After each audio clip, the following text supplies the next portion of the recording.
Morning and thanks for joining us. My name is Ian Logan with 3C Ren and the County of Ventura Sustainability Division. This morning we have Amy Dryden of AEA and Jennifer Rennick of Inbalance Green Consulting. They're going to walk us through some tricks of the trade for code compliance during heat pump water heater installs.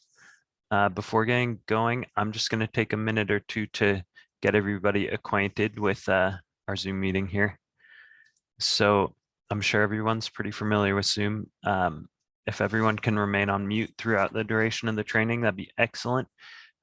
If you would like to verbally participate, we'll either invite you to, or you're welcome to raise your hand in the participant section. More frequently, we encourage you to participate and ask questions through the chat box, which we will all three be monitoring and we can relay to each other. If you could make sure that your screen name displays your first and last name for attendance and CEU distribution, all of that good stuff.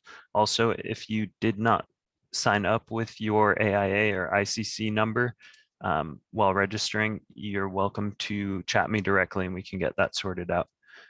Today will be a recorded training for our on-demand training page.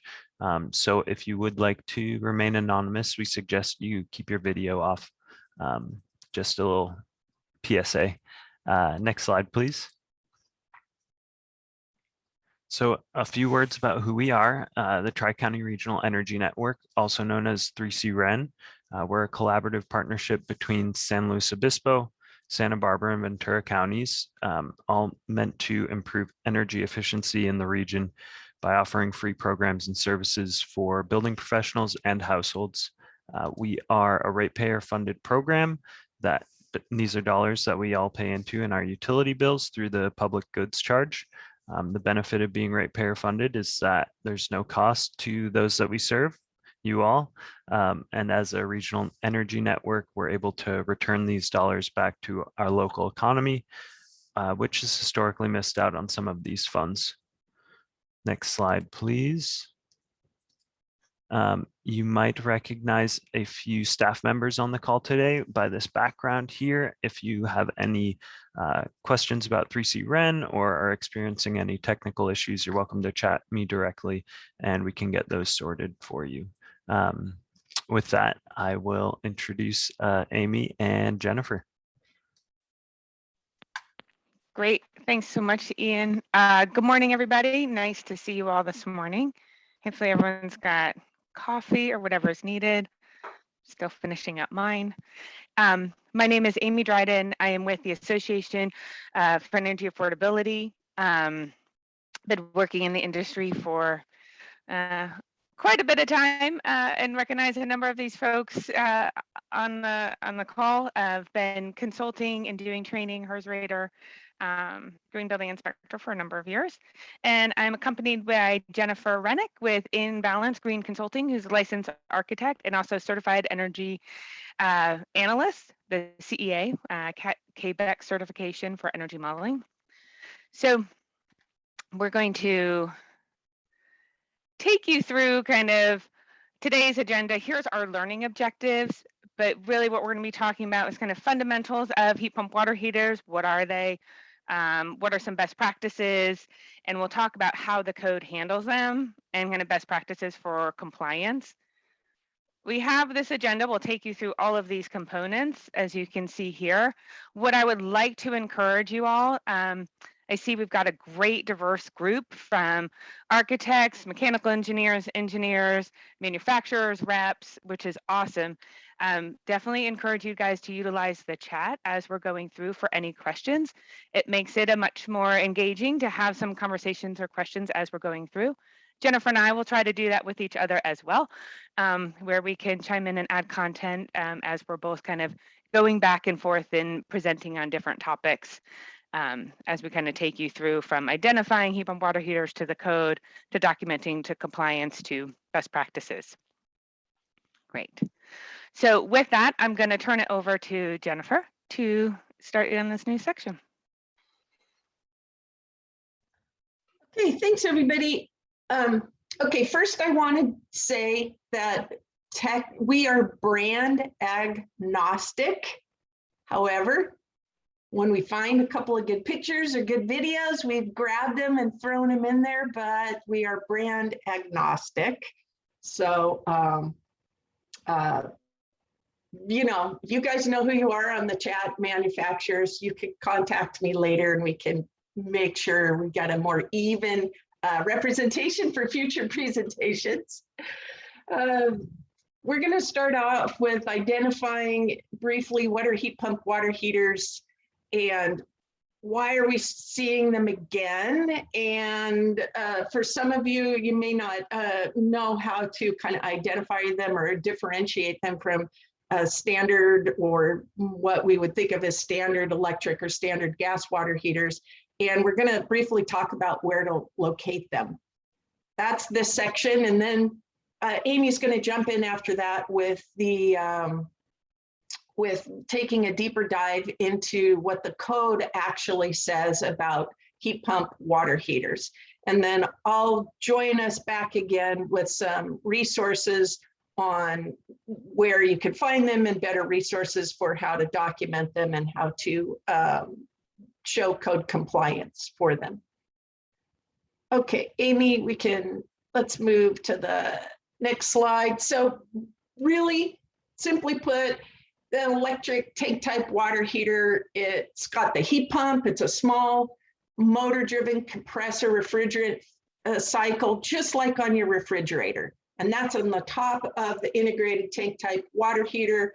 They're cost effective. They're 2 to 4 times more energy efficient than standard electric. And they are very easy to install because there's no gas hookup, there's no pipe, there's no combustion, and no flue. And this is a Rheem video that we grabbed. A.O. Smith has great videos online. Some of the other manufacturers do on YouTube, but we happen to grab this one, which explains in 1.5 minutes how the heat pump basically works.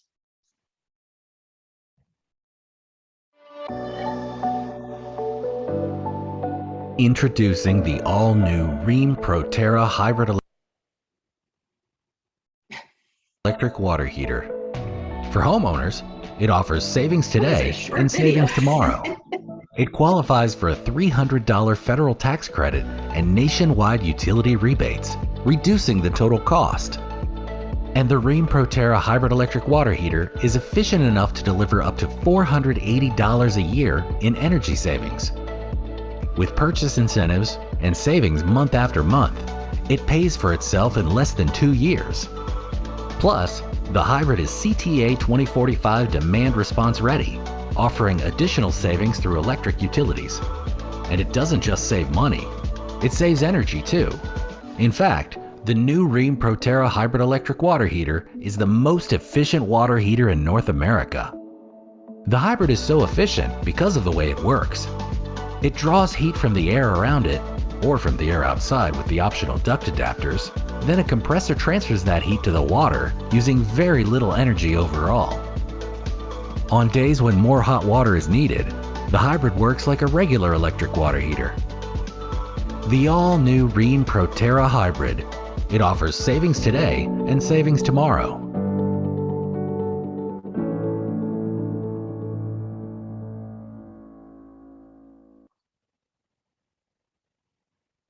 Okay, we're going to take a closer look at what that integrated tank type water heater looks like. This is an older, the next slide's going to show you a kind of older version. The A.O. Smith looked really similar to this, and this particular picture happens to be a Rheem unit.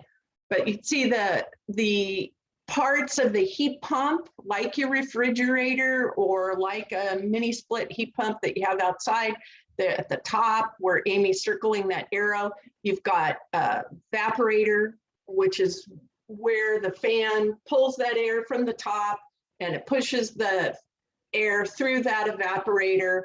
And you've got your compressor up at the top, and then the condenser is inside the tank. And so this is called an integrated type. And like the video pointed out, there's usually, most brands usually have a two electric resistance elements. And we'll talk a little bit more about that and how they're used. A lot of the tanks, they'll store between 40 and 80 gallons. There's some that are, I think A.O. Smith makes one that's 119 gallons. It's a commercial version. But before we go into that a little bit more, I want to talk about the kind of a brief history of the heat pump water heaters. Some of you may not know, but the idea was first patented in the US. That idea was 1935, and then that patent was, formed in 1937. And then the heat pump water heaters didn't do that much as far as like market until the 1970s. And then a lot of heat pump water heaters came online, but they weren't that successful, but they were definitely around.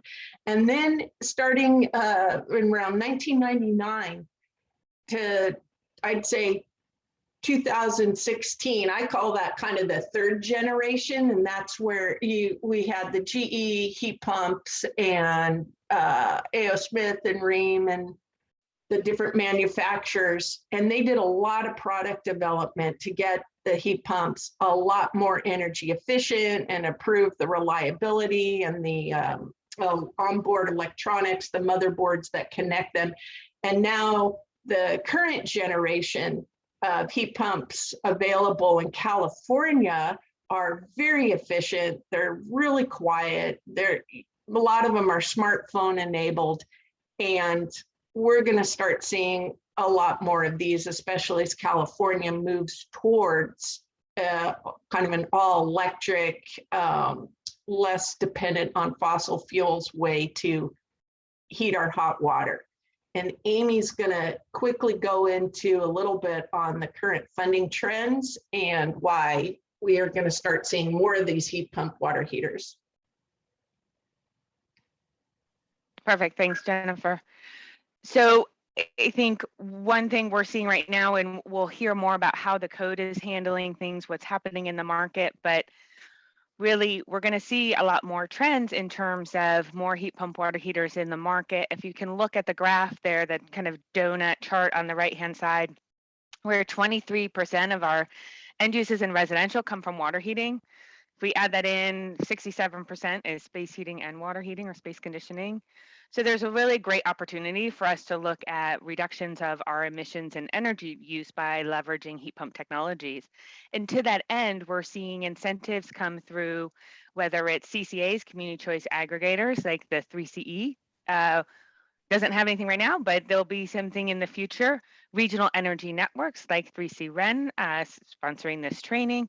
Municipal utilities and IOUs are all putting incentives together to support the market in advancing installation of heat pump water heaters. Two new programs I just want to call out that are pretty big, and AA is involved in them. So if you have some questions, I can answer them. One is a build program focused on new construction that will roll out next year. Low carbon new construction, supporting again space heating and water heating, and tech program, which has rolled out already just this summer, supporting again low carbon water heating and space conditioning, where there's incentives available for heat pump water heaters and heat pump space conditioning technologies. And next year we'll see self-generation investment program adding heat pump water heaters as thermal batteries for credit as thermal batteries to their programs. So there's a lot of activity kind of in the marketplace incentive-wise that's kind of, I would say, matching some of the efforts we're seeing on the code side that we'll talk about throughout this presentation. All right, I think back to you, Jennifer. Okay, thanks. Oh, and I'm noticing on the chat, there's lots of, that's great. Adam, Kevin, etc., answering those specific questions on the heat pump water heaters. Thank you. That means we're not trying to type in answers at the same time. That's great. A lot of folks, you may not know where heat pump water heaters can be used. And well, basically, I'm going to tell you they can be used everywhere. And they are being used everywhere in Europe, in Asia, China, Japan, India. Our country isn't seeing them used everywhere yet, but California is starting to kind of pave the way. I just saw an announcement. I think Mitsubishi's going to get their larger, like multifamily style commercial heat pumps available in California now. Yay, I hope. Keep my fingers crossed. But you can use them in your single family and multifamily individual systems now. Those are readily available. You can use light commercial applications. That's available now. We've got large central systems. You could group them together for multifamily like you can with the Sandin CO2 split system that's available now. And today, however, we're going to focus primarily on the single family and multifamily individual systems. And we're going to focus on the new construction and the alteration replacement categories for the California low-rise residential code. And give you an idea of when we talk these smaller systems, individual systems, there's basically two types of heat pump water heaters in that there's the integrated type, which we kind of reviewed with the video, the heat pumps on top and the storage tank is down below. And then there's like a split system. It's similar to like what we think of as like split with your air conditioning.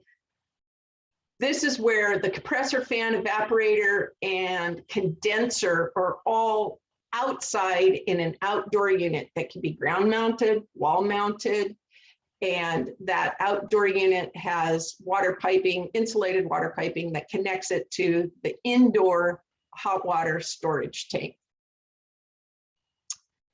And the current market in our area, California, is we basically have 5 brands, and we have we have 3 of those brands represented on our call. Bradford, White, Ream, and A.S. Smith, and then Stiebel Eltron is also available in our area, and then the Sandin unit, that split system, is available currently in our area. There's a lot of manufacturers outside of the United States, and they're contemplating whether they're going to start getting sales in this country. But for now, these are easily available and readily available. Okay, well, I'm going to briefly go into a little bit more detail on the heat pump water heaters and kind of how to differentiate them from the gas and electric you might used to be seeing in your projects. And this is to give people you know, for the architects on the calls, and even I think for the folks who do installs and sales, what we're seeing is that when we talk about the heat pump water heaters, to hear it abstractly, okay, that's one thing, but really we're finding that our customer just has the idea of what they're used to seeing in their house. And so we'll have a couple slides just to what we show the client as the customer, the key differences. So one thing I think let them know is that that heat pump, the way your hot water unit heats the hot water is the mechanisms on top. And you need some clearances on the top for the filter, and you need space where that air can be pulled in and exhaust out. There's integrated control panel that they can use on these tanks to control everything, and that there's electrical connection required. And depending on the units, either going to be a 15 amp or 30 amp, you know, breaker dedicated circuit. Click through on those slides for me. Yeah, there we go. The control panel, and then where the air comes in and where it exhausts. And the main thing I think to let the clients know, there's no gas connection, there's no flue. That's huge. So you don't have to worry about any combustions, any air pollution, quality issues like that. Okay, then on the split system type, and go ahead and you can kind of click through that. There's no heat pump on top. That heat pump mechanism is outdoors. You still have the storage tank inside. There are insulated water lines that connect them. And then to differentiate, and you do have your electric connection outside, no gas again, no gas connection. So very, very safe that way. And then for differentiating from, say, standard electric appliance, these appliances don't have any of the heat pumps, so they're not going to have that high efficiency that a heat pump does, where you would have 2 to 4 times more efficient than these appliances. These appliances, their efficiency ratings, even the best, are still below 1. And they do, of course, have the electrical connections and the control panels. But again, the main difference is efficiency. Next, on the differentiating from gas appliance. In California, you're going to have a lot of gas appliances. And I like to point out to our customers that no flue, unless you get a duct kit, which is different, but there's no gas flues, so you don't have to vent to the outdoors. And Amy, you could click on those. And the other thing to look for or to notice is that these have the gas connections, and you can point out to them if your clients are not sure what they have, they can look for the yellow, bright yellow corrugated, gas line that goes into the units, and of course look for the flue. And then both of these would have electricity because of the electric starters. Now, when it comes to best practices for installing heat pump water heaters, the code doesn't really address that. But as like a designer, installers, architect, there's some things you're going to want to think about, like what's the ambient air temperature surrounding the potential location for that heat pump water heater? Is there enough space or volume around it? And we're going to talk about that in a moment, because it's pulling air into the top of the unit and exhausting drier, dehumidified air out the side. So that requires a certain volume of space to work with. Also, localities, what's the incoming water temperature? Most of these appliances work really well when the incoming water temperature is really cold. Gives it a better way to dump the heat into it. What's the piping length run? You don't want to have, like with any appliance, you don't want to have the length run too far. Last I heard from one of the Rheem, I think master plumbers, was 65 feet was a good rule of thumb. Keep it between, if you can. And then there's always the question of recirculation or not. And I'm sure some of the manufacturers are going to have some input on the recirculation or to recirc pump these or not. Now, I have seen some situations where they put the recirc pump and plumbed into the exhaust, to the drain port. I do not recommend it. That's not something you're going to want to do. So I would love to get some more tips from the manufacturers on these that we should pass on as guidelines. So when it comes to the integrated, Amy, let's click to the next one on information to include on the plan set.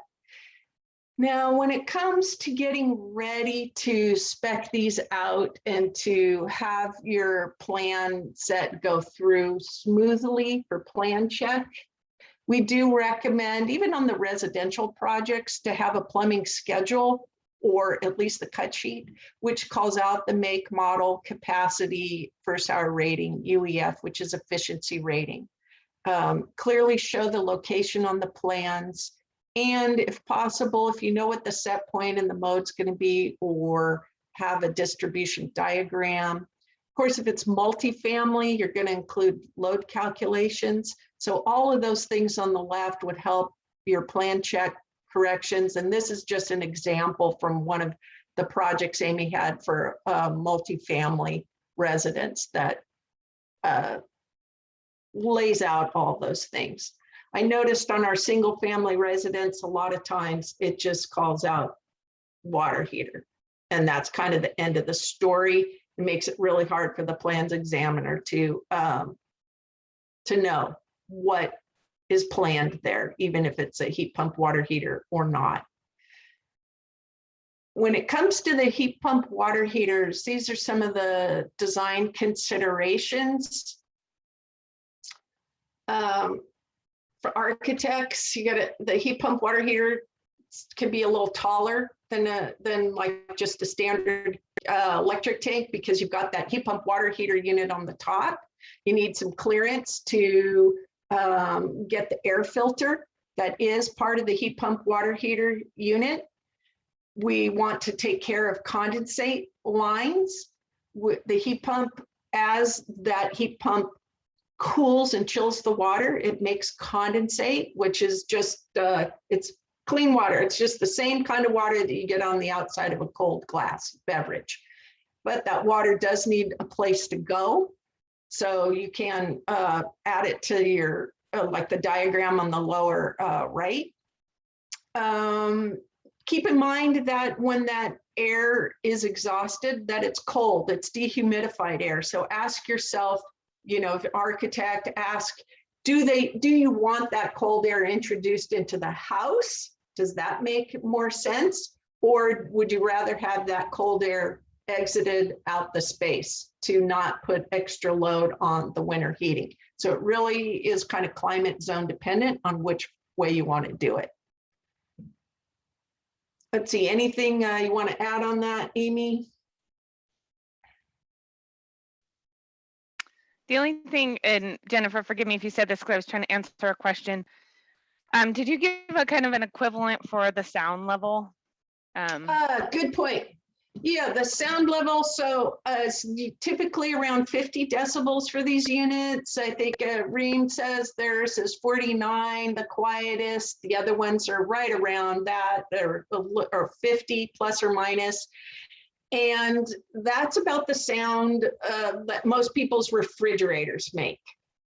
And if your client is really sensitive to noise or sounds when that unit kicks on to heat the hot water, just like your refrigerator kicks on to start its cooling cycle, you know, you might want to put it away from the bedrooms, but they're fairly quiet. And one nice little trick is to add a piece of flexible piping as a transition to kind of isolate the heat pump water heater vibration. And I think that's a great tip. I started calling that out on our drawings, that should happen no matter what kind of piping they have throughout the rest of the house. And you can, I highly recommend a drain pan or something else that alerts you in case there is any future leaking. I've seen installations of the units shown in the marketing material where it's just like on top of a wooden floor. I wouldn't recommend it. I think it is just marketing material. So be careful when you look at those. You want the earthquake strapping, the drain pan, the sound isolation, and possibly duct kits, expansion tanks, you know, a lot of those things that aren't necessarily in the pictures. And one thing to note, Jennifer, and I think folks are putting this in the chat too, and can correct me. I mean, just as with any kind of tank water heater, you're going to need a drain pan. It's part of plumbing code, right, to minimize that kind of damage. And it can be drained to an appropriate location, whether it's, you know, outside, crawl space, floor drain, all of the kind of standard options are available. So just because it's a heat pump water heater, it's still a storage tank water heater. So all of those kind of standard elements for kind of safety and minimizing damage would apply. Yeah, that's right. And if you have the opportunity to actually put a drain in the floor in your garage, for example, you know, that's a great way to take care of all that. For the split system, right now, the Sandon, this is the one place where I am mentioning a brand specifically because the current market as of right now, this is the system you can purchase in our area if you want the split system. And these split systems, there are other manufacturers, they just aren't here in California yet, but these things can operate at below 20 degrees Fahrenheit. They use CO2 as the refrigerant, which has a really low global warming potential, which is great. And if you do have clients that are really sensitive to noise, this might be a good option because that indoor water tank makes, no noise. There's no moving parts. There's no, there's a separation between all the moving parts and the storage tank. And these tanks can be squeezed into all sorts of places. They can go in a laundry room like the photo shows, but they can squeeze under stairs and small closets, et cetera, because they don't have the same requirements to get in to change any filters or have the air circulating around them. And the tank temperature can go up to almost up to 180 degrees. And the rule of thumb on these is to plumb the tank to the plumbing fixtures about 65 to 100 feet away, depends on which generation of unit you get. And then that outdoor unit can also be 50 feet away from the tank itself. So you have quite a distance, you have quite a run. So if your house is more spread out, the system might be easier to work with for you.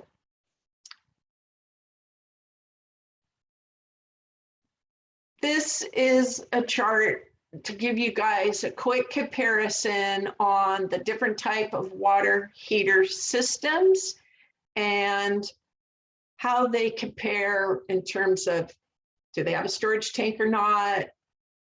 Do they have electrical connection? Well, yes, just about all of them do. Of course, only 2 types have a gas connection. They almost all have control panels these days. And only that top line, of course, is the heat pump. Most of the units do have the electric resistance element additional. The Stylo Eltron does not, the Sandon does not, the other 3 do. And the best part though is the efficiency on these is from 2 to 4.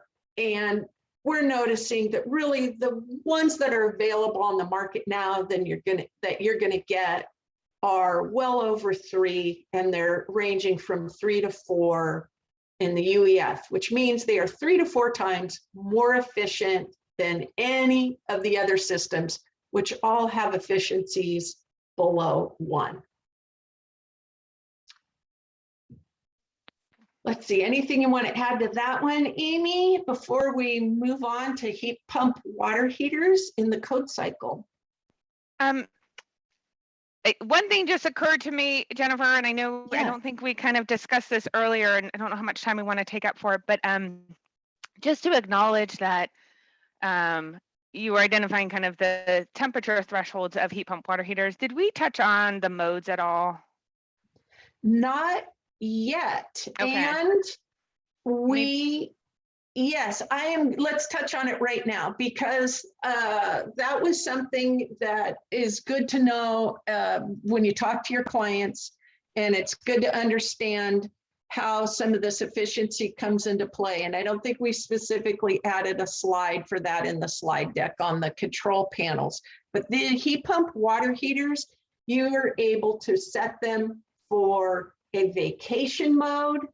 So if you're leaving, so they're not going to operate while you're gone, which I think is super important to let the owners know. You can set it up to run in high efficiency mode. So it's going to optimize kind of how much that heat pump water heater is operating, or if it's going to operate only in heat pump water heater mode.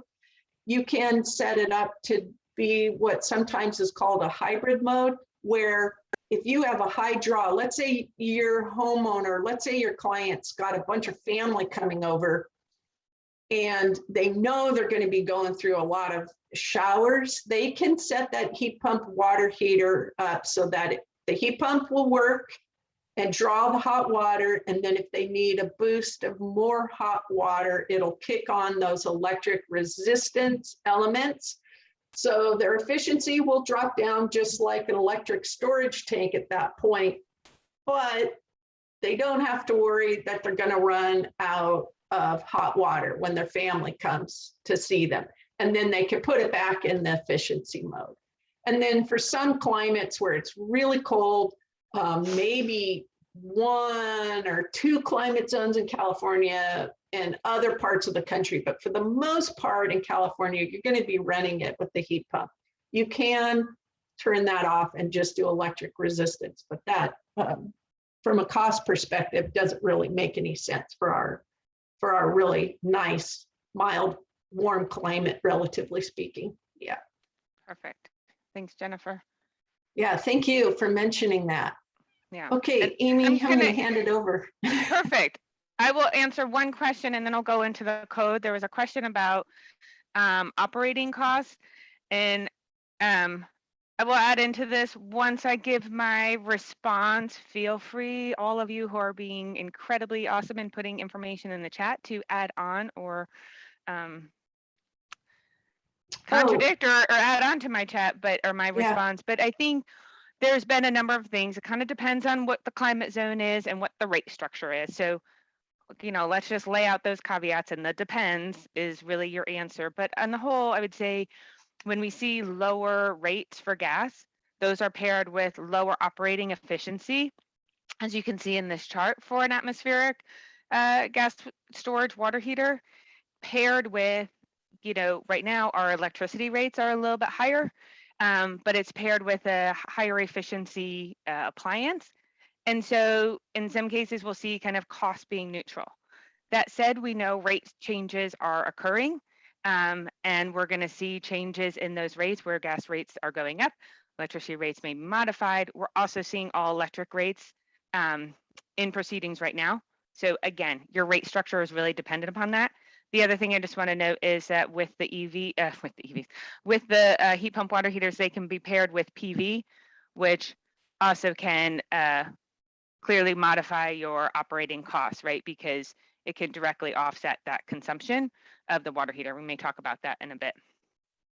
Okay, why don't I go into the code section? Super exciting. We're going to talk about a little bit about the plumbing code, and then we'll talk about the energy code portion as it relates to heat pump water heaters, dealing with mandatory. We'll talk about some of the efficiency and rating systems as it is called out in the code language itself.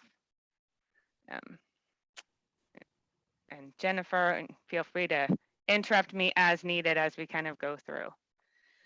Okay. So first, I want to talk about heat pump water heaters in the plumbing code, mainly because I didn't see so many folks from a jurisdiction. I think there was a handful of you kind of in the audience, which is awesome.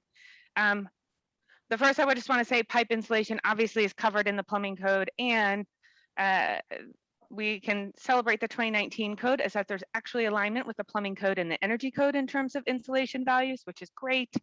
So you don't have to navigate that. The energy code actually references the plumbing code, where we're looking at all domestic hot water shall be insulated. We have some additional requirements within the energy code for specific runs of the piping that I will get to. But the main thing I wanted to call out in the plumbing code is the first hour rating.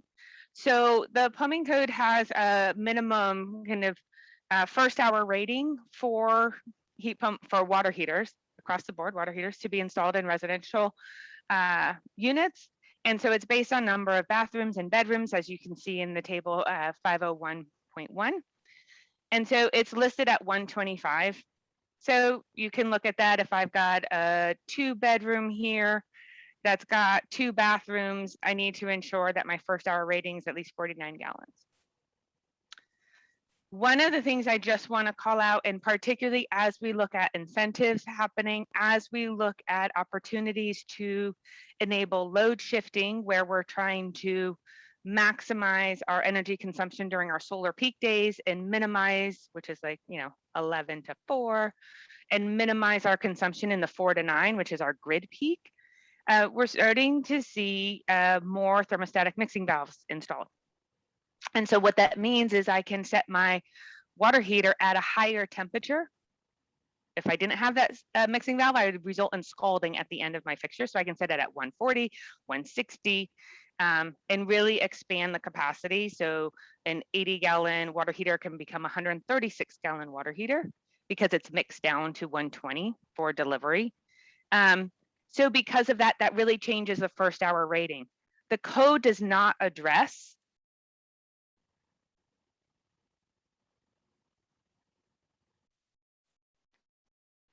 no, I accidentally got muted somehow. The code does not address kind of a first hour rating based on higher temperatures.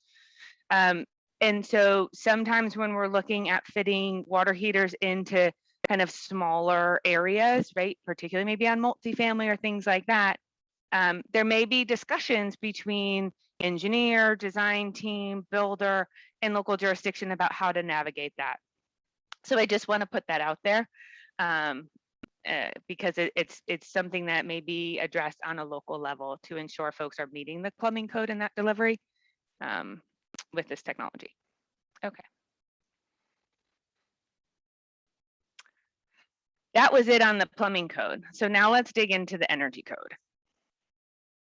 So as Jennifer said earlier, we're really focusing on unitary systems, so individual heat pump water heaters, generally serving one heat pump water heater per residents.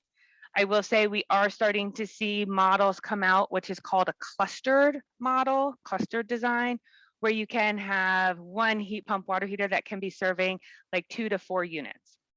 So that's being addressed in the energy code.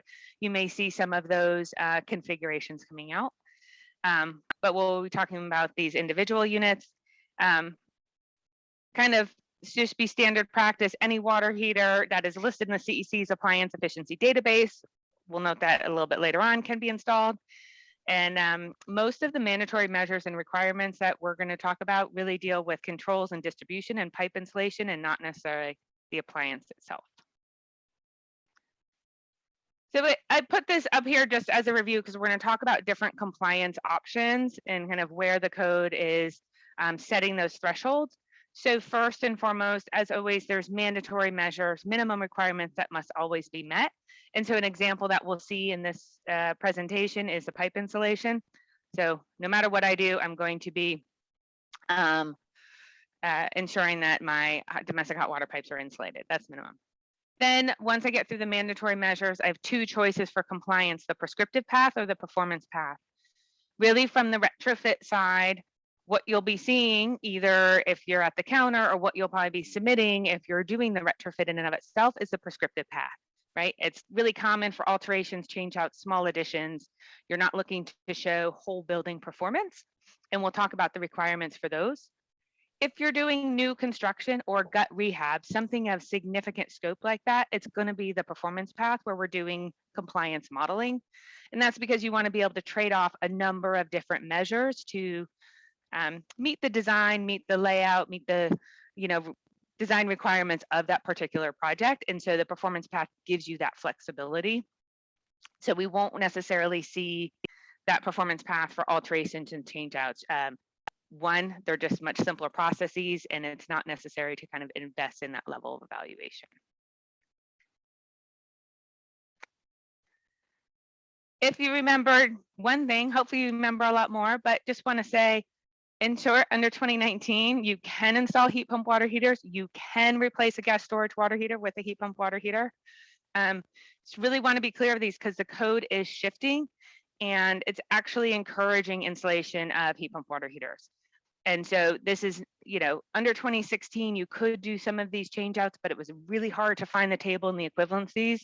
The code is really making it a lot easier for compliance, I would say, for all electric buildings overall, and actually encouraging heat pump water heaters. And this is one of the main reasons of how they're encouraging it. So I was mentioning those mandatory requirements, and I referenced pipe insulation, but here's a second one for you. So all new homes and additions that have a gas or propane water heater must pre-wire for a future retrofit of an electric water heater. Essentially, the code is providing or requiring infrastructure to enable the retrofit of a heat pump water heater with minimal capital costs in the future. So what does this mean? It means you're going to have a dedicated circuit. Really, that circuit's going to be a 10 gauge circuit because we want it to enable 240 volt, 300 amp. What you can have at the end of it while it's not being used is 125 volt, 20 amp receptacle. It needs to be within 3 feet of the water heater, right? It should be close. It should enable that in the same location. You're going to make sure that there is panel capacity within your electric panel. So there's not just physical space for it, but it's included in the load calcs, and it's reserved. So all this is to say that, you know, the code has made this shift. I would say this is kind of comparable to, if you recall, other requirements where there's gas requirements to ensure minimum gas pipe sizing from the gas meter to the water heater to enable tankless water heaters. That was from like 2010.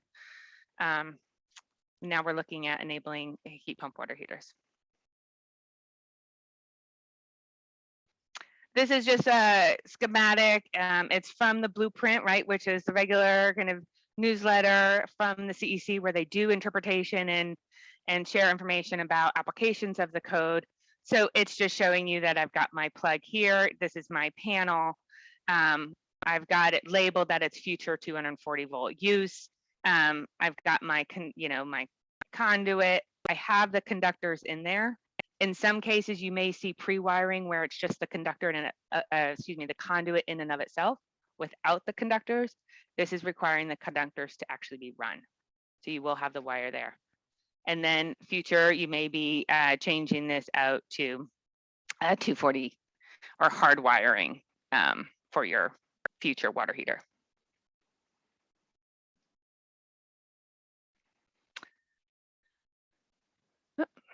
So I mentioned earlier kind of mandatory measures, right? We must have minimum efficiency measures per Title 24. Really, in Title 20, all heat pump water heaters available today meet that minimum standard. The federal standard is 2.0. Jennifer was mentioning kind of what's available, you know, in the market today. I would say there's not really anything below 2.8, maybe 2.6, maybe the lowest. I saw Kevin Clark put in the chat there in terms of Energy Star is 3.3, right? So all of this, we're kind of less concerned of it, kind of that low federal efficiency level bar. All of them should meet that. So you can look in the CEC database. You can also reference what is the NEA list of qualified products, and I'll talk about that in a minute, and it's Northwest Energy Efficiency Alliance, where they have a rating system for heat pump water heaters. That is here now on this next slide. When we think about water heater ratings, Jennifer mentioned the Uniform Energy Factor, UEF. You all may be thinking about, like, isn't that like EF? Don't I remember energy factor? What's this UEF? So it's slightly different. It's really looking to kind of bin water heaters, put water heaters in the same bin so they can be comparable in their comparison. So it replaces the energy factor metric. So after June of 2017, I think all of the heat pump water heaters manufactured after that will be with a UEF. And you can't necessarily say that a UEF is always higher or lower to an EF. There's some variation because the water heaters are binned in different ways. And the UEFs start from 2 and go to greater than 4. There you go. Amy, so that's can I just jump kind in of, yes, on this please. one? Oh, I was thinking folks might not know what a bin is and not realize that a bin means that it's based on water draw, based on how much water when they do the testing. So for example, a low water draw bin would assume that they're going to draw 38 gallons of hot water for that test. Right. And at some point, this might be a perfect time to mention, kind of go back to that question about comparing costs of gas with operating a heat pump water heater. When we talk about comparable costs between some of the gas appliances and the heat pump water heaters, even when with a low gas rate, with a high efficiency gas appliance, but you have a high efficiency heat pump appliance, maybe higher efficient, you could have a high electric rate, the overall end of the year cost difference is still less than $100 for the whole year. So even if someone tells you, well, my gas appliance is so much cheaper to run than my electric appliance, find out first if they're talking about electric on demand, because those are 4 times or more expensive. But compared to a heat pump, we're talking at the end of the year, most of the studies I've seen, the cost difference for like a family of 4 has been $25 at the end of the year. So really comparable. That's Yep, exactly. It only took, I think, operating costs will go down. One thing I will just, a side note, just at least on the on-demand kind of, tankless water heaters, you're not going to be able to get those to comply with code, even doing the performance model. So I think from our standpoint, we will not be seeing those kind of installed in the field. Okay, let me keep going here. So I mentioned the Northwest Energy Efficiency Alliance. They have developed an advanced water heater specification. I think this been in rooms, in San Francisco, in forums with a number of you probably like 3 years ago as this was kind of kicking off. The goal is to drive high performance of heat pump water heaters from a number of different standards or aspects, I should say. So they've developed this tiered structure. Really what I want to point out is tier 3. When I start talking about kind of what's referenced in the code, it's going to be tier 3. As we look at these minimum features, you can see the efficiency goes up for each of these in the tier. So tier 3 is a minimum of 2.6 UBF. It's tested in this default mode. It's got minimum use of electric resistance, as Energy Star compliant, and it's demand response enabled. So these are aspects in kind of performance requirements that the Energy Commission is looking to point out to ensure we have really high performing appliances installed in the field. And if you look at the listing, this is just a snapshot below where you can just see the product brand, the model, the gallons, recommended household size, UEF, etc. And the link is there for the qualified product list. And I will say, really, we're not seeing any products in tier 2. We're seeing a lot of products, almost all the products in tier 3, and there's only kind of 3 products in tier 1. So allowable install locations by code, and I saw this coming out in the chat as well. So we can install them in a garage. If we think about the way the heat pump water heater operates, as Jennifer was describing, it's pulling air across that coil to extract the warmth from it. So installing it in a location that has warm air, like a garage, is really excellent, right? That's a great place for it. It can be installed in an outdoor closet. So we're used to those kind of water heater closets on the side of the building that are actually not part of the envelope, but the door is, an exterior door or on a balcony or something like that. That's still viable.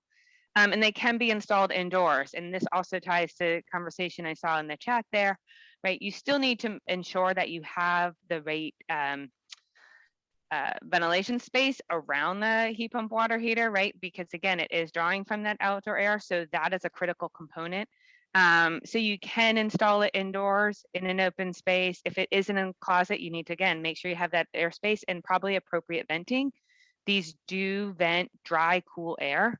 And so generally you probably want to have that vented out of the conditioned space, not to negatively impact kind of the comfort in the household. I have seen folks on an individual basis almost have like a little damper in there where they can have that cool air come into the home when they want it in like the hotter temperatures, and kind of vent it to the exterior when they don't want that. That's really an individual kind of occupant behavior strategy, which is a good one. But I think as we're installing them, we want to make sure they work for folks. So those are your allowable locations. I will also mention that I think it's a sand, and because of the compressor is separate from the unit, that tank is actually also rated for outdoor installation. Okay. I already touched on this, but I just want to touch on it again in terms of the energy code, right? So the plumbing code says like, yes, you must have domestic hot water with a minimum of 1 inch. And the energy code says, or nominal to the, pipe diameter. And the energy code says, well, yes, you will do that. And you'll have a minimum of 1 inch for the following the target areas of high water draw. So the first 5 feet of the cold water pipe and the hot water pipe will also be insulated. That's to prevent, sorry, my brain. So we're not kind of extracting heat from the water heater, right? So we're insulating that. All hot water pipe with nominal greater than 3/4 of an inch, less than an inch will have 1 inch of pipe insulation. And we want to make sure that that length of pipe going to the kitchen, from the heating source of the kitchen, so water heater to the kitchen sink, and water heater to any storage tank or in between storage tanks also has the pipe insulation that's a minimum of 1 inch. And so there are some diagrams here. And if you're have your pipe within an exterior wall that's already insulated, that kind of counts for your pipe insulation. You don't need to do additional pipe insulation. Okay. So let's go back to, like I was talking about, the performance path and the prescriptive path for compliance for water heaters. So if we're doing the performance path, right, primarily new construction, the heat pump water heaters can be modeled in there, individual and the cluster design, as I was mentioning. And essentially you're going to get credit for those for the most part, particularly if you're installing a NEA Tier 3, you can kind of check that box within the software and you will get credit for it over the baseline. Which is often beneficial in the performance when you're kind of, trading off and balancing different energy efficiency measures. That's all I'm going to say on the performance. On the prescriptive, so this is for new or additions. You may see this more for additions. Again, unlikely to see the prescriptive approach for new construction, but you have 2 options. Option 4 is that standard efficiency water heater. So I've got the tank located in the appropriate place, the garage or conditioned space. And if I'm using that standard efficiency, with which the energy code assumes is the 2.0 federal minimum, I have to do some additional measures to improve the performance of it. So I have a couple of things. I can do a basic compact hot water distribution where I'm ensuring that the runs from my water heater itself to all the end fixtures are limited. And I will also have drain water heat recovery. So really we're looking at 2-story buildings for that application. Or in climate zones 2 through 15 in California, I can add additional 0.3 kilowatts of PV to help offset that load of that heat pump water heater. And in climate zones 1 and 16, because they're cooler, I can install additional 1.1 kilowatts of PV. So that's my option 4, right? Because I have some other options for heat pump water heaters in section 150.1. My option 5 is I install a NEA Tier 3 water heater or higher, right? If they, I think they have a Tier 4, and I appropriately locate the storage tank. And this is where the energy code is saying we're really kind of pushing folks to these higher performing water heaters that have the higher UEF, that have lower decibel ratings, that are on-demand enabled. And so there's really no additional requirements here except for climate zones 1 and 16, again, where it's cooler, for an additional 0.3 kilowatts, or again, doing compact distribution. So that's for my addition. If I look at prescriptive, oh, sorry, I just highlighted the one where I think you guys are really only going to be looking at, most likely option 5. Prescriptive for alterations.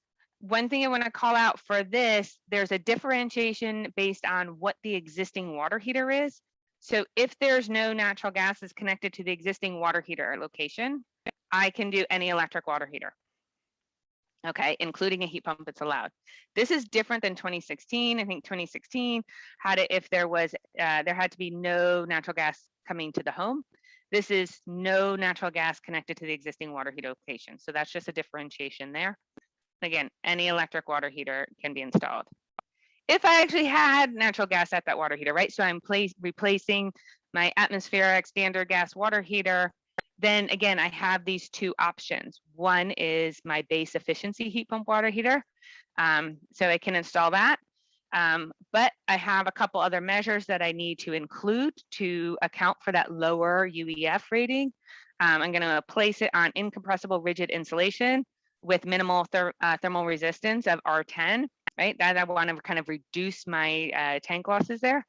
And then I'm also going to ensure that it is grid enabled. So I'm going to add some additional communication so that it can be participate in the demand response, right? Grid utility control.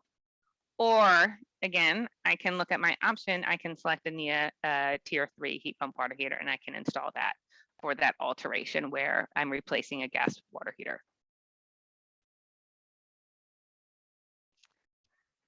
I just point this out. You can see here, this is from reference ACE. We have some links at the end.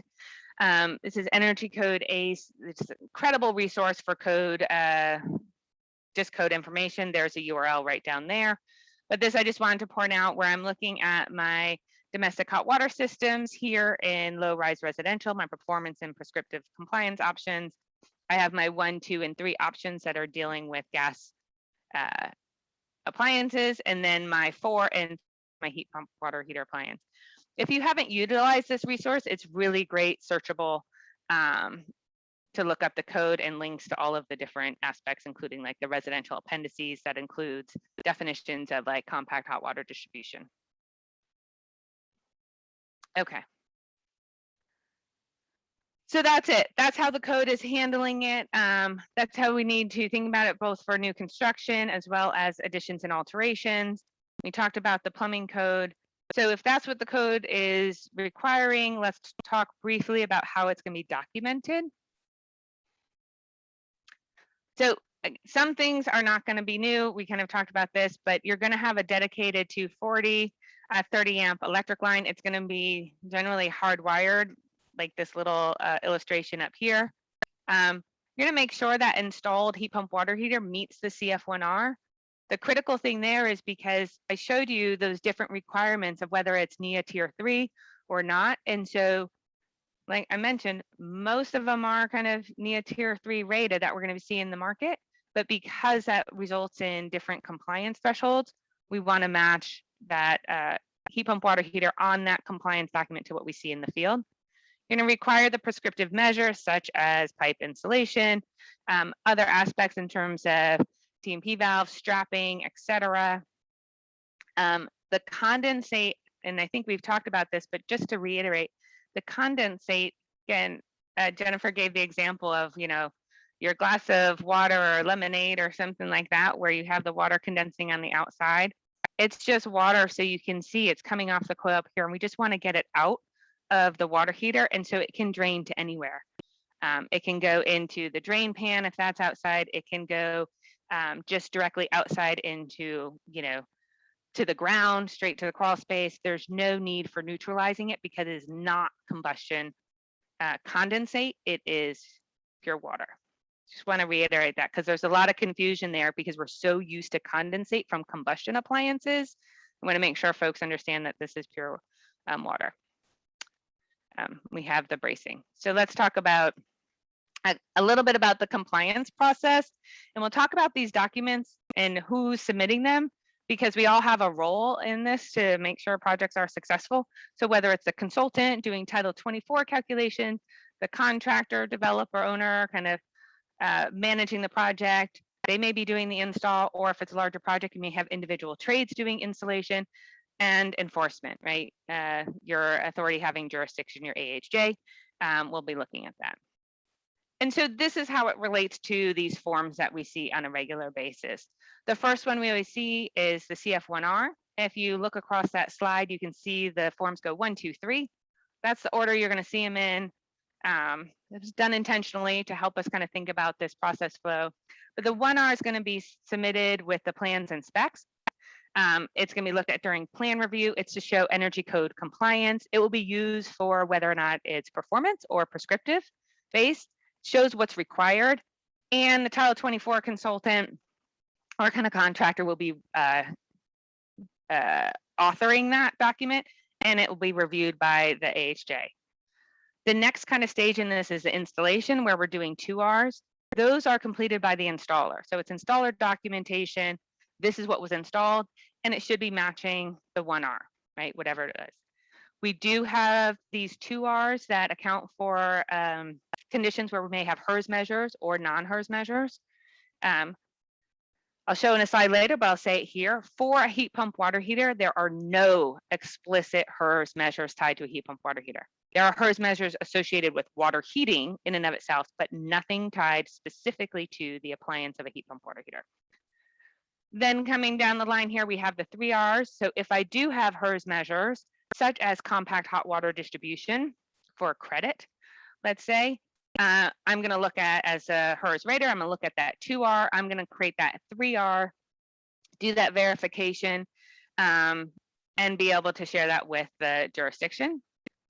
And finally, we'll have building inspection. So as a building inspector, they will be utilizing the 2Rs and 3Rs as much as they can to minimize on-site inspection time. There's a lot of things to look at for building and safety, but we do want folks to look at a couple of particular elements of appliances, such as heat pump water heaters or efficiency measures that are really important for the performance of a building. And again, that will be done kind of rough and final, completed by the building inspector. So let's take a look at a couple of the kind of compliance documents. This I just put in here. You guys can all reference it later. These are HERS measures here that can give you credit within your compliance software and your run if you need it, from all of the hot water pipes insulated but verified, recirc controls that are HERS verified, compact hot water distribution that's expanded, so it has the HERS verification, and drain water heat recovery. But given kind of our timing today, we're going to keep that as a reference and kind of keep on going to our verification of heat pump water heaters. So from a performance side, it's relatively straightforward. Again, you'll have the CF1R Perf 1, right? So it's performance completed by the energy consultant. From the plan review standpoint, we're going to show you some best practices. We need to make sure the same type of water heater is going to be installed with equal or better efficiency. And if it's a NEA rated water heater that we're calling out, that make and model is shown. On the field documentation from a building inspection, you want to verify that it matches what's on the CF1R.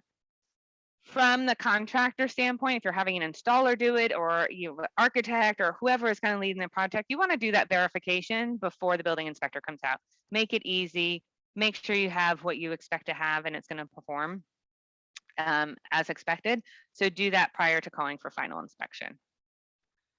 So what we suggest is not only will you complete like the 1R when you're submitting for your permit, but you also can include the specifications for the particular water heater. Jennifer was making these comments about what's typically in the plans, and we'll get to kind of best practices too. On the multifamily side, we see a lot of information in the plans typically. On the single family side, it runs the gamut from not so much to a pretty decent set. So by providing additional information, you can just make sure everyone's on the same page and there can be a clear check from the plan review and minimize comments. So on the prescriptive, the addition or alteration where I have no HERS inspections. So in this case, let's say I'm doing a NEA rated NEA tier 3 unit. I'm just going to be selecting the heat pump water heater installed. I'm going to be putting in the fuel type. I'm going to be putting in the uniform efficiency factor, etc. I don't have any HERS measures. And so it's this particular field form number, the addition or alteration. There's a 2 and a 5 and there's an E. These forms are all very similar, but they're slight variances depending on some of the requirements. So we put a number in here for your reference, but I'm going to go through them pretty quickly since you all will have the slides later. I forgot about all this animation I had here. So this is the performance. It's a little out of order, but you can see here I've got my water heater. I've called out that it's 80 gallons. It's NEA rated. And because of that, then here over in 11 and 12, I've got the brand name and the model number or portion of the model number and the location. So those are all things that are going to be verified on the plans, and as building inspectors, those should be verified in the field as well. From the prescriptive for additions that are less than 1,000 square feet, again, you know, all of this is the same. We're looking at that comparison at the plan review to make sure it's consistent with any documentation we have, and the field documentation should be consistent with what was submitted for the 1R. Again, I'm going to go through this quickly. Again, forms are really similar, slightly different names here. So this is the addition 02. I've got my water heating system. Let's see if I, oops. And I'm calling it out. I've got the water heater location, the water heater type, it's heat pump, all that same information that we were looking at previously. The elements of the compliance for an alteration, I just want to point out, I remember I said if there was no gas to that water heater, you can install any electric water heater. If there was, then you had to hit those other options in terms of a federal minimum or tier 3. So what I just want to say, we again have that same approach for plan review and field documentation. Again, I just put this in here just so you guys can look at each section as it may apply to the scope of work you're doing. But just pointing out this form here, the alt 05 on the HERS or non-HERS, excuse me, there's not a place where I'm listing necessarily the existing water heater. So just set a point of reference for yourself. You may be looking to understand what was the existing water heater there, was there gas at that location, because it may require different requirements or different appliances are allowed. So I just want to call that out. There's not an explicit place on the form to note that. Again, if we're looking at field inspection and I'm trying to utilize other forms where I've got the 2R from my installer, I'm going to make sure the design, that's what's on the 1R, is called out. And then the 2R, what's installed, this should match A. So my design in A should match my 1R. My information in B from the installer should match that A, and all is good. Again, as building inspectors, try to leverage these documents as much as possible. And again, same thing here. If it's HERS, it's just an additional form. We're looking for that alignment across all of those elements. And it's slightly different section E, where as a HERS rater, you're doing that documentation of installation. So we got through all of that. Jennifer, do we need any questions before we go to best practices? I don't think so. I've been monitoring the chat. There's some practical things about ducting and where to put the condensate drain. Let's talk about that towards the end. And I'm happy to stay on as long as Ian lets us stay on. Okay, for the best practices, yeah, go ahead. Yeah, click the next slide, Amy. This is more or less a checklist for you guys because Amy just covered all this. But I would like to say from the architect's perspective, as you're putting your plan set together, I think it's super easy just to throw that cut sheet onto the plans. If it's a single family home, just add it there and box it out. Just makes it easy for everyone. And also the architects, I think when you get that CF1R from your code, from your energy consultant, just verify the tank location is the way you have it or want it, that it's in the garage, or if it's inside, or if it's outside, and whether you're including venting and where it's venting.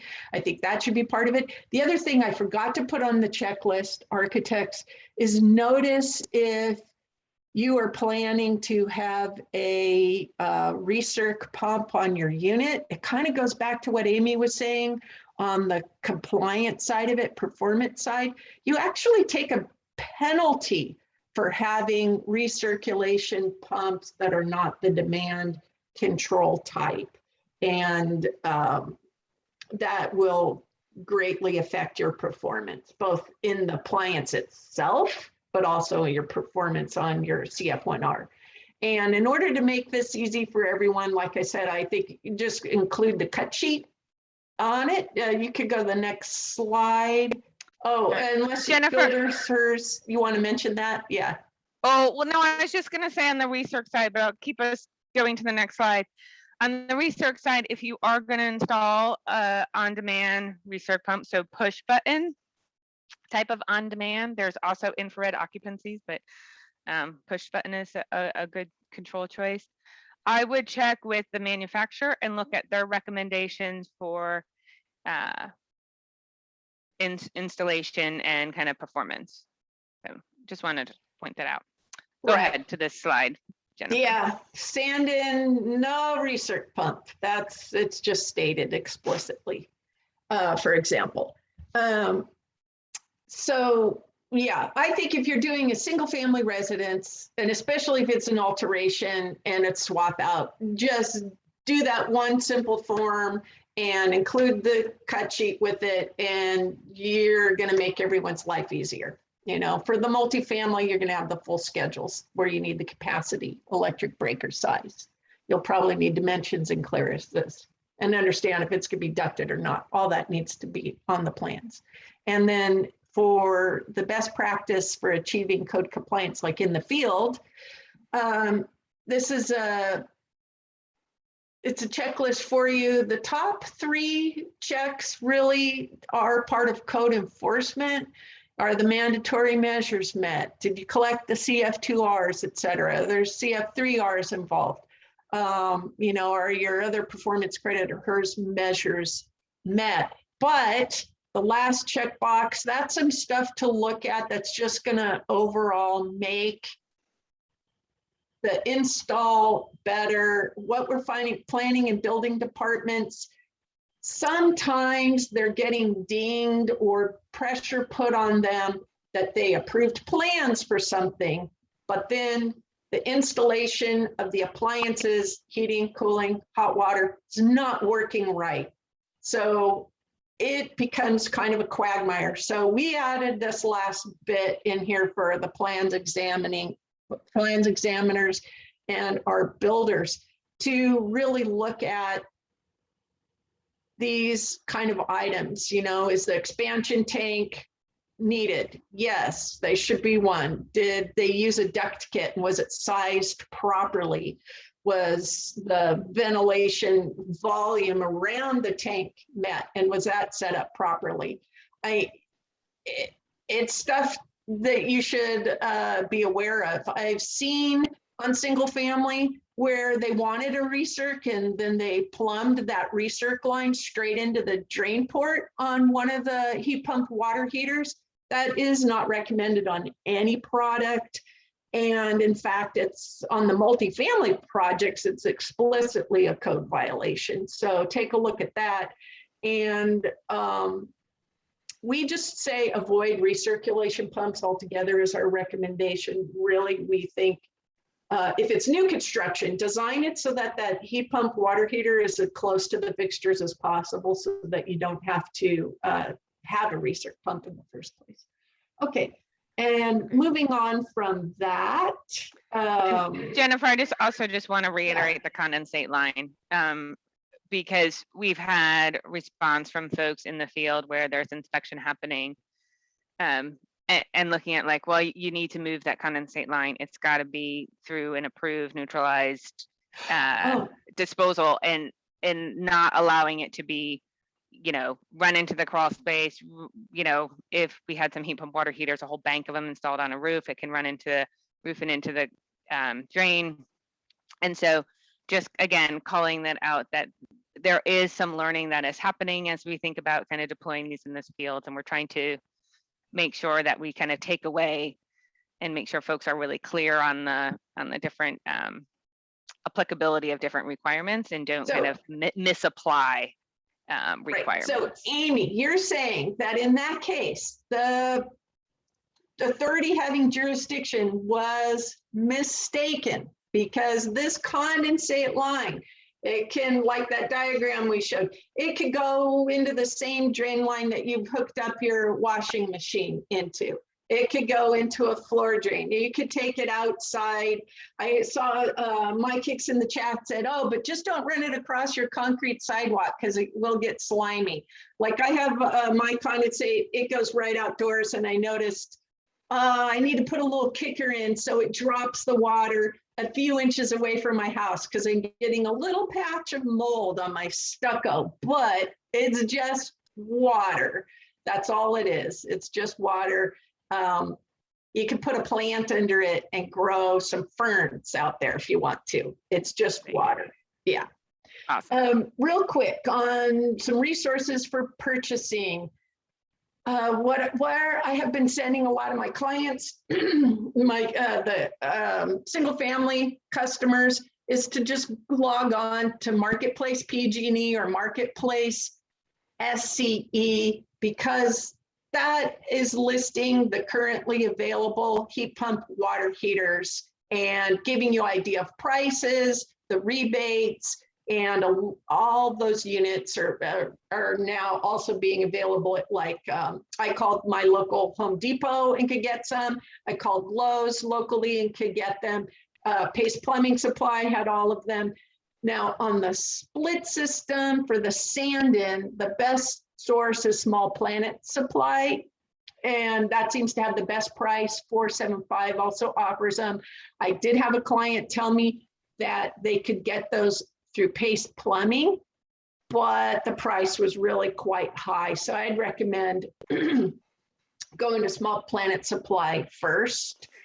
And two more resources for you, because it's going to be in your slide deck, is if you're filling out the forms yourself for those simple alterations, you can get them off of this website, and they are the same ones that Amy showed, where you just plug in that 1 through 6. That's where these are. And just for more information in general, part of the Energy Code ACE is there's numerous fact sheets. There's numerous trigger sheets, and there's also the residential kind of HVAC and plumbing explanations. Those are also great resources for digging deeper. And there's a plethora of YouTube videos from the manufacturers themselves on how their appliances work. Amy is going to run you through a quick understanding, and then we're going to conclude, and we will stay on as long as Ian lets us for more discussion on like ducting, duct kits and all that. And we really didn't have time to go into that today, but we do offer some programs through another arm of 3C REN that does go into more detail on how to install them and more of the considerations from like the design perspective and not so much on the code. Okay, with that, I'm going to hand it over to Amy and then Ian. Great. So I think the check your understanding is a quick, 5-question poll, and Ian, if you can deploy that, super quick and easy for you guys just to answer these questions. Just to check your understanding, is it making sense? So if Ian, you deploy that, you guys should see it pop up and you can answer those pretty quickly. Okay. I'm having a quick technical issue. I have two colleagues on the call on the same Zoom account. Sean or Jordan, if you could log off, we can launch the poll. The poll. Okay. Let's see. If not, I have just the questions on the next slide. We could just do it verbally as well. Okay. So let me know. All right. Yeah, we might have to stick with that. Cool. That's fine. So we can do this quickly verbally. So feel free to either unmute yourself and shout out the answers. We can get through it quickly, or put it in the chat. So under 2019, a gas storage water heater can be replaced with heat pump water heater, true or false? And don't make me answer my own questions. Yes. Thanks, David. That's perfect. It is true and is really enabling it. Under previous code cycles, heat pump water heaters were compared to gas storage water heaters, and from a code compliance standpoint, it was really a bit of a challenge. And now where we're going in 2019 and with 2022 electric baselines, it's enabling it. The condensate drain line for a heater must be A, drained to the sewer, must not be drained to the sewer, must be disposed of with a corrosive resistant pipe to an approved fixture or disposal area, can be disposed of the sewer or outside. Somebody said, we got some C's in there. So what's the condensate? Kelly's got the D, yes. It can be disposed of the sewer to the outside because this condensate is just water, right? That warm air is coming across the unit and it's condensing. And so we have that condensate condensing on the coil that we want to get out of the heat pump water heater itself. So it's just pure water. It can be disposed of to the sewer or to the outside. All new homes must have a pre-wired 30 amp circuit with a heat pump water heater and a gas line for 200,000 BTU gas tankless. True or false? Do I see any answers in the, this one I have to answer myself? Okay, it's A, it's true. Again, under like 2019 code, we have a minimum gas line 1 inch from our meter to our water heater to support a tankless water heater, which is a higher BTU than our gas storage. And then under 2019, we have our pre-wire for our heat pump water heater. So 2 different kind of requirements there. Number 4, there are HERS inspections specific to heat pump water heaters. True or false? Oh, Amy, you know, I think I'm coming back to question 3. If you have an all electric home, I mean, you don't have to plumb for gas. I think the way the question's worded, that why many folks were picking false. Oh, I see. I should, that's a good nuance. It should say all new homes, maybe with a propane or gas water heater. Yeah, Would be so a new correct little caveat in there in terms of, yeah, if I'm doing an all electric home, I do not have to supply gas. But if Let's I have a fix gas that. or propane water heater, Okay, we'll we fix can it do that. before we send the slide deck out. Yep. So number 4, yes, there are no HERS inspections for specific to heat pump water heaters, right? They're only for these specific aspects like HERS verified compact hot water distribution, etc. And last but not least, prescriptive heat pump water heater requirements vary based on which of the following: the size of the tank, the NEA rating of the heat pump water heater, the location of the heat pump water heater, or the UEF. And so for number 5, it's going to be B, the NEA rated, right? So if you recall, if we have a NEA rated tier 3 heat pump water heater, there's minimum requirements. If it's not NEA rated, we have another set of prescriptive requirements to account for that variance in kind of efficiency and other kind of performance characteristics of that water heater. So that's all we got in terms of that quick review. So thanks for participating, all of you who did online. That was awesome. And I think, you know, Ian, we can leave it up to you. Jennifer, I can hang out for some more questions. Or if there's anything, you know, you want to cover to allow people to go and kind of wrap things up. But we're happy to hang on for some discussion that came up in the chat. Okay, yeah. Why don't we just run through 3C run closing and then we can do a little Q&A. Those were all my slides. I just showed the answers. Here we go. All right, sweet. Yeah, so we currently have these 3 programs. We have the Energy Code Connect program, Building Performance Training program, and our Home Energy Savings program. Next slide, please. So the training that we're all sitting in today fell under the ECC program. Through ECC, we serve all building professionals. We offer services for everyone from plans examiners and inspectors to architects and contractors for both residential and non-residential application. Under ECC, we have a few distinct services. Currently, we have the Energy Code Coach, which is an over-the-phone, online, over-the-counter, and in the field Title 24 consultation service meant to help building professionals navigate the energy code. We offer trainings like we have here today, and then quarterly regional forums covering policy and technical issues relevant to California Energy Code. We do have our upcoming forum for November 4th, covering energy efficiency's role in densification. Keep your eyes peeled. Probably this week we'll be sending out a save the date. Next slide, please. So we also have building performance training program, which similarly puts on trainings offered to architects, engineers, contractors, and real estate professionals. We offer instruction covering technical skills related to building science principles and systems for high performance buildings, as well as soft skills, sales, marketing, and communication techniques in order to grow your business or start your career. We also offer professional education credits through BPT and ECC, and then certifications such as the NAR Green Designation and Passive House Design Consultant certification. Next slide, please. So our home energy savings program is currently on hold. We are relaunching our single family program this fall, and then more recent or sooner will be our multifamily program launching, yes, this fall. Next slide. So just in closing, wrapping things up, thanks all for joining. To those of you who are new to our network, welcome. For today's training, we had both AIA and ICC LUs available. So if you do have any questions regarding your number or whether or not you received the learning units, feel free to follow up with me. My email is listed here on the slide. You will be receiving a copy of the slides and the recording today, as well as a survey.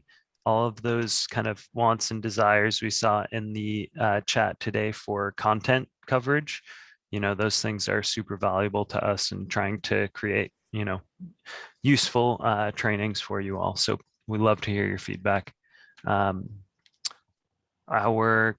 This is kind of our last of our Q3 events. We're working on finalizing our Q4 calendar in the next week or so here. So look in your inbox for some kind of new, fresh trainings, as well as some good recycled content. And you're also welcome to check out 3cren.org for our on-demand and then more event specifics and registration. Listed below here are just a few more resources, some from the IOUs that offer similar trainings, and then some of the certifying bodies like KBEC for aspiring CEAs or CalCerts for HERS raters. Next slide. And that is all I have for you all. You're welcome to reach out and check out our website. For questions, you're welcome to email info@3cren.org. And our website is, of course, 3cren.org. Yeah, if Jennifer and Amy, you're welcome to take any questions if anybody had some lingering unanswered questions. We can either do verbal or comments, however. Yeah, I was gonna say, feel free to unmute yourself if that's easier.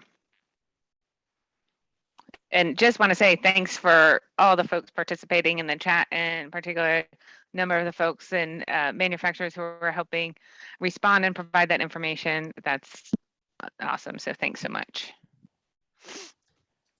We were going to talk a little bit about some options for venting for duct kits, and I think for the designers and the folks who are builders out there, and I guess anyone who's in the field too, there's a lot of information to know about the duct kits, and we didn't have really time to go into it. But I noticed Bruce put some good info in the chat, and we're seeing some projects now that are they're wanting the free air conditioning basically in the summertime in North County, and they want that cold air to come into the space, and yet in the winter they don't want that free air conditioning. So we're looking at a couple of projects where we are going to put a damper in, like Amy talked about. And then I had a client in a couple counties north of us who ended up combining their heat pump water heater behind. They just did it like a fully louvered, very open door, and they had a fairly large laundry room, and they would let that run, and they said that the room got very chilly in the winter. And so they recently are looking at options to just choose to send the colder air outdoors when they don't need it in their laundry room. But they said in the summertime, it's great when they're doing laundry, making hot water, and they have the free air conditioning. And I've noticed folks taking the option of pulling air from the attic and sending it to the attic. And Bruce pointed out some good stuff, like, yeah, you want to pull the air from the top of the attic, so you have a longer duct run. You want to make sure you're not pulling in debris or any insulation into that space. So it is a good idea to run it through a filter probably first, but again, you might need a little assistance on making sure you're not having high static pressure. Anything else I missed? Feel free to unmute and jump in, actually, especially if we have some of the manufacturer's reps still on. And Jennifer, I wanted to add in, I was kind of pulling something up, so sorry for that distraction, just to look. One of the things we're also seeing too is not only do you want to make sure that you have, the appropriate volume of air in a particular closet, but as we're looking at kind of closet sizing, right, as Jennifer was showing you in those diagrams, the heat pump water heaters have an intake and a vent, right, in those locations, and you may or may not be venting one of them, having a vented intake or a vented exhaust as part of that closet. But you want to make sure that there is airspace around both the intake vent as well as the exhaust. I think kind of we're looking into more kind of making that a little too constrained or constricted can impact performance. So not only do you want to look at kind of the minimum required cubic feet of airspace available for performance of the heat pump water heater, we also don't want to be jamming up the sidewalls of any kind of closet to the intake or the exhaust for either of those. Yeah, and there was a question in the chat about, like rule of thumb for size room. So the heat pump water heaters are the integrated type. They need a certain volume of air. So I use a rule of thumb. I tell the architects, yeah, you don't want to put them in a room smaller than 10 feet by 10 feet with an 8-foot ceiling.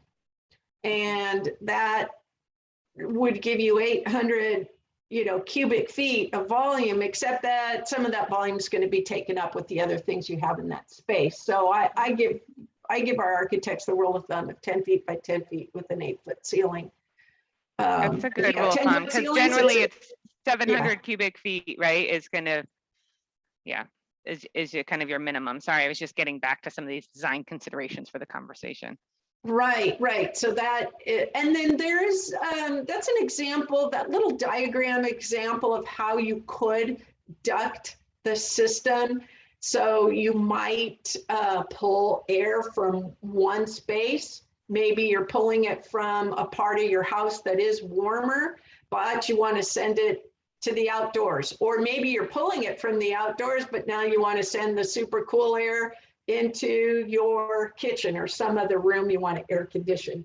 I recently was running a bunch of performance modeling for heat pump water heaters for some of the climate zones down in Ventura and Santa Barbara, the warmer ones, and they performed better with the heat pump pulling from indoors and exhausting indoors. And so I worked with one of my clients just to make sure that when that unit exhausted, it wasn't blowing into a space or against their face as they walked by. Just be cognizant that when it turns on, it has a fan, it's going to be blowing air.